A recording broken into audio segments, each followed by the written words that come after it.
It was a rainy Thursday evening in Charleston, South Carolina, just after 10:45 p.m. The streets glistened under the dim streetlights, slick with water from the earlier storm. Most of the city's residents had taken refuge indoors, yet Captain Elena Hayes drove steadily along the empty avenues. Her government-issued dark gray sedan moved with quiet purpose, the hum of the tires against wet asphalt the only companion on her long drive home from a late logistics briefing.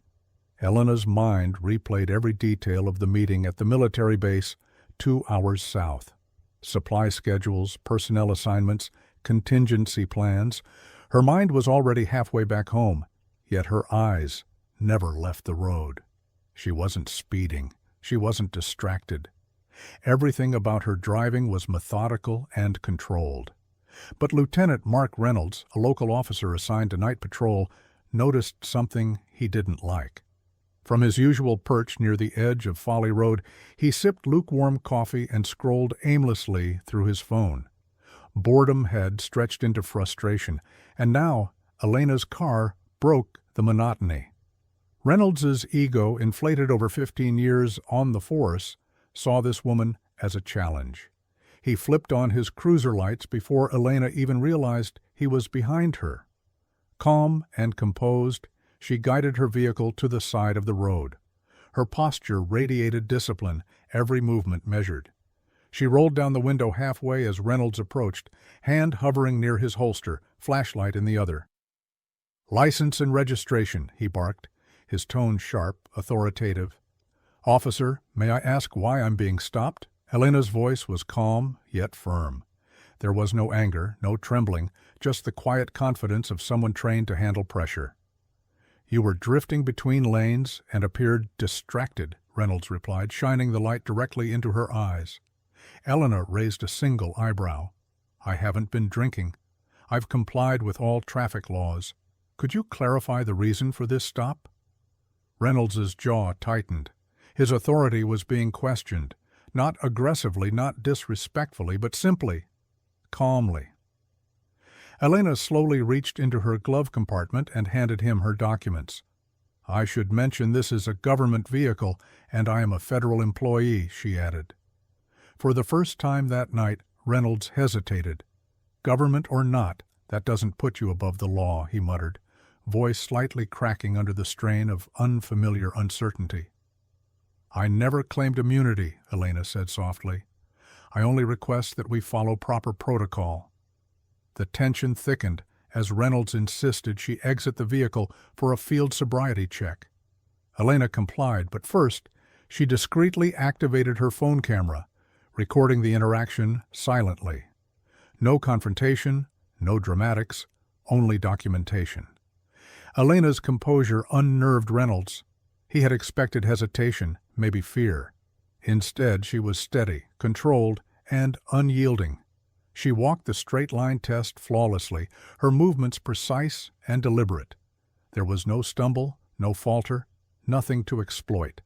Yet Reynolds issued a citation citing minor lane infractions. Elena accepted it silently and drove away, leaving Reynolds unaware that this encounter would ripple far beyond the wet streets of Charleston. Back at the precinct, Reynolds barely mentioned the stop. He logged the citation, tossed the body cam into the charging dock, and returned to the monotony of minor calls and empty streets. He joked about the incident with Officer Diaz in the break room. "Woman tried to pull rank on me," he laughed, expecting laughter in return. Diaz's expression remained neutral. "She was a military captain," Diaz said slowly. "Not just anyone. Full record, deployments, leadership roles. She's legit." Reynolds waved it off. "Doesn't matter. On the road, I'm the authority." Diaz shook her head, a note of warning in her eyes. But Reynolds ignored it, confident his badge and years of experience protected him. Meanwhile, Elena did not waste time.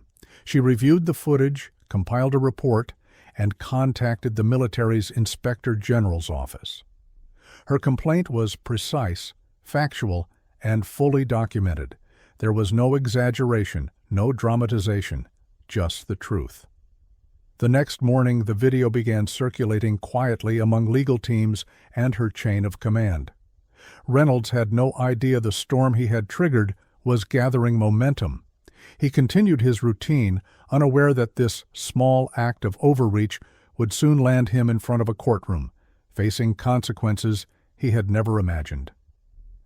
Elena, in her office, sat quietly reviewing her notes. Her career had been spent commanding convoys, managing logistics, mentoring soldiers, and upholding discipline under pressure. Yet the arrogance of one officer on a quiet road in Charleston reminded her that authority without accountability remained a threat. She had learned too much, seen too much, and knew that silence often protected the guilty. Her aide, Sergeant Daniels, poked his head in. "You good, ma'am?" Elena looked up, calm but focused. "No, but I'm handling it." Daniels nodded, understanding the weight of what she had set into motion.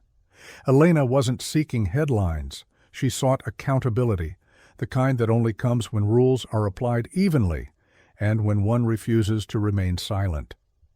In the coming weeks, the citation became more than a piece of paper. It became a record of behavior. Reynolds's routine arrogance, unchecked for years, began to unravel. Internal memos circulated. Conversations in the locker room shifted. The first crack in his shield of invulnerability appeared.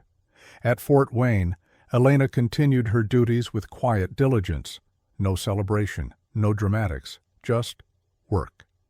But in the halls of the military base and among those who knew, her message was clear. Authority without accountability has no power. True respect is earned, not demanded. The morning of the court hearing arrived with a quiet tension.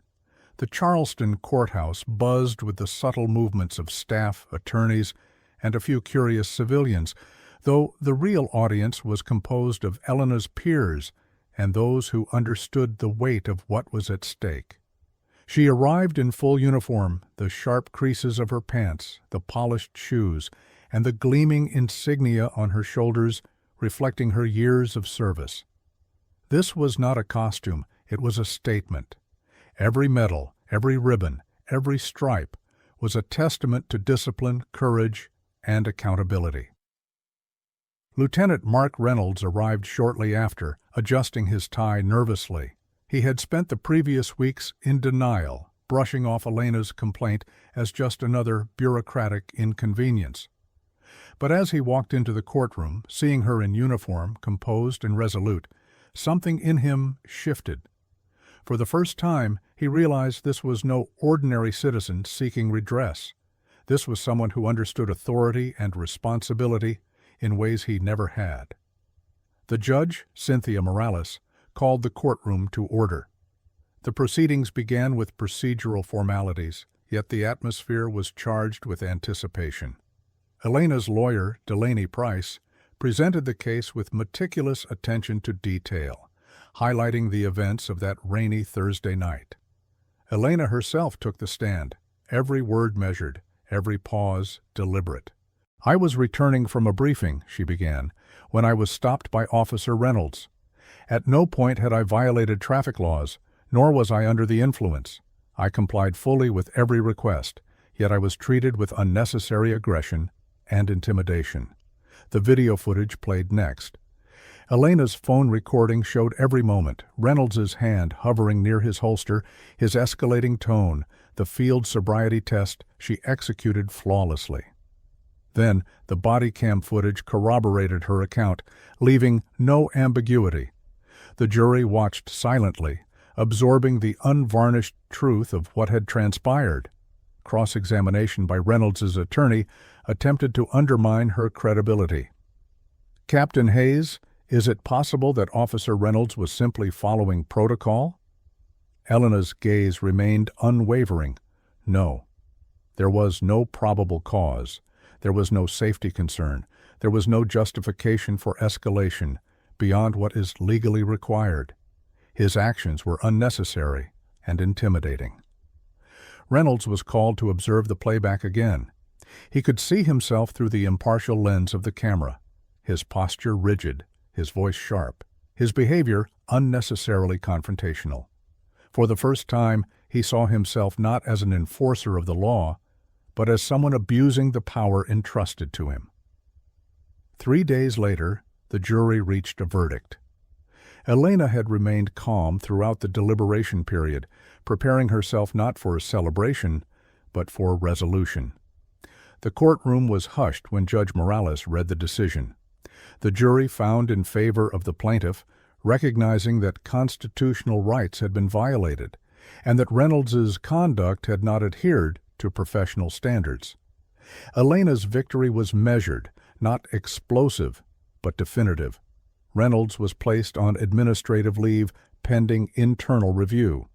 His authority, once unquestioned, now faced scrutiny from every level of oversight.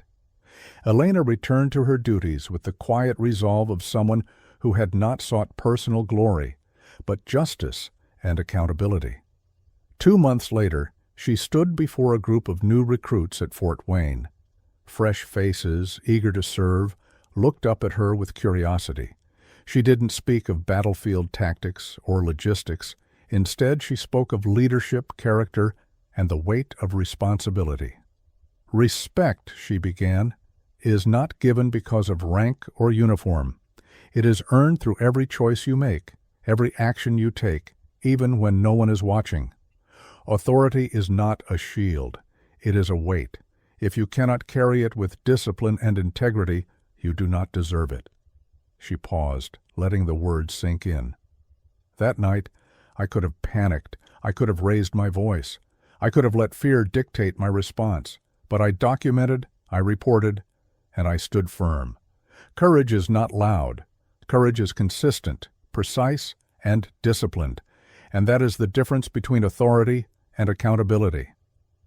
The recruits listened in silence, not out of fear, but out of understanding. Elena stepped down from the podium without fanfare.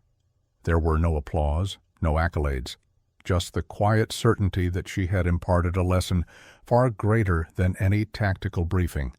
Back in Charleston, Reynolds reflected on the outcome with a rare introspection. His ego, once untouchable, had been pierced by someone who embodied the very principles he had failed to uphold. It was a lesson he would not forget, though it came too late to prevent the consequences he now faced. Elena, meanwhile, returned to her work, every report, every briefing, and every decision informed by the knowledge that accountability is not optional. Leadership is not performed for recognition. It is enacted in every quiet decision, every measured action, and every instance where courage meets principle.